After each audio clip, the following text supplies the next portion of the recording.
sini kami akan mempraktekkan mengenai lensa cembung dan cermin cekung. Dan untuk alat dan bahan yang sudah kami sediakan yaitu kardus yang dilapisi dengan kertas putih sebagai layar. Yang kedua, korek api untuk menyalakan lilin, dan ini alas yang digunakan untuk lilin agar tidak menetes ke meja. Dan ini satu buah lilin yang akan kita gunakan sebagai sumber cahaya. Dan selanjutnya yaitu kita menggunakan sendok sebagai lensa cekung dan kaca spion sebagai lensa cembung. Dan kita akan menunjukkan sifat-sifat apakah yang akan ditunjukkan dari masing-masing lensa tersebut. Untuk percobaan yang pertama kita akan menggunakan kaca spion sebagai lensa cembung. Tujuannya untuk mengamati pembentukan bayangan oleh lensa cembung pada berbagai jarak benda. Mari kita praktekkan dan kita awali dengan menyalakan lilin sebagai sumber cahaya.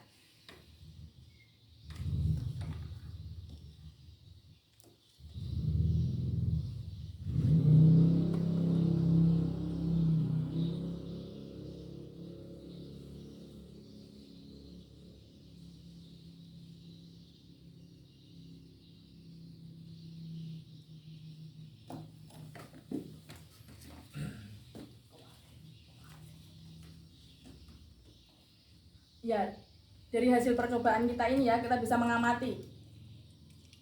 Jika kita letakkan sejajar ya, itu bayangan akan nyata, terbalik, diperkecil, dan dapat ditangkap oleh layar, dapat ditangkap semuanya ya. Lalu jika lebih dekat ya, itu bayangan akan maya, tegak, dan diperbesar. Jadi bayangan itu akan semakin besar, tidak dapat ditangkap oleh layar dengan baik. Ini adalah prinsip dari kaca pembesar, tetapi kita menggunakan spion.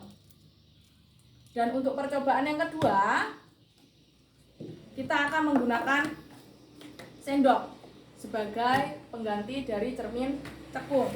Nah, mengapa kita menggunakan sendok dan kita menggunakan bagian dalamnya? Karena cermin cekung itu permukaannya melengkung ke dalam dan mengumpulkan cahaya. Mari kita lakukan percobaan. Karena lilin sudah menyala, kita langsung lakukan percobaan ya. Jadi amati bayangan apa yang terjadi pada permukaan sendok. Jadi yang diamati permukaan sendok ya. Coba bisa kita lihat ya. Bisa dilihat dari percobaan kita ini. Itu bayangannya nyata, terbalik, diperkecil, dan yang akan tampak di permukaan sendok. Dan coba diletakkan semakin dekat, itu bayangan akan maya, tegak, diperbesar, dan tidak bisa ditangkap oleh layar.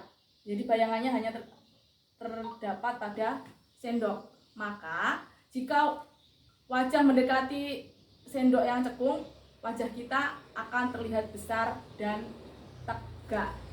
Jadi dari kesimpulan yang dapat kita ambil dari percobaan kita, itu ada beberapa. Untuk yang pertama, lensa cembung dan cermin cekung memiliki sifat sama dalam mengumpulkan cahaya, bisa menghasilkan bayangan nyata atau maya. Yang kedua, bisa memperbesar atau memperkecil bayangan. Yang ketiga, bisa membuat bayangan terbalik atau tegak. Dan sifat yang kedua, bayangan nyata hanya terjadi jika cahaya benar-benar berkumpul dan dapat ditangkap oleh layar. Yang ketiga, bayangan maya hanya dapat dilihat langsung pada lensa atau cermin dan tidak dapat ditangkap oleh layar. Yang dimaksud dengan layar yaitu ini ya, layar penghalang yang sudah kita persiapkan.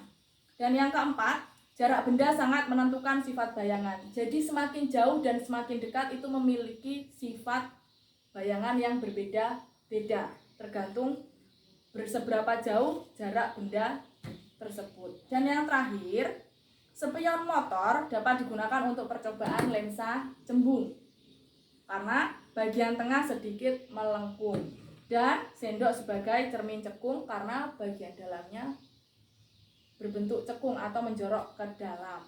Nah, praktikum sederhana yang kami lakukan ini dapat kita praktekkan di dalam pembelajaran tingkat sekolah dasar yang dapat diikuti oleh siswa kita dan memudahkan dalam praktikum karena menggunakan media dan alat yang sederhana. Terima kasih.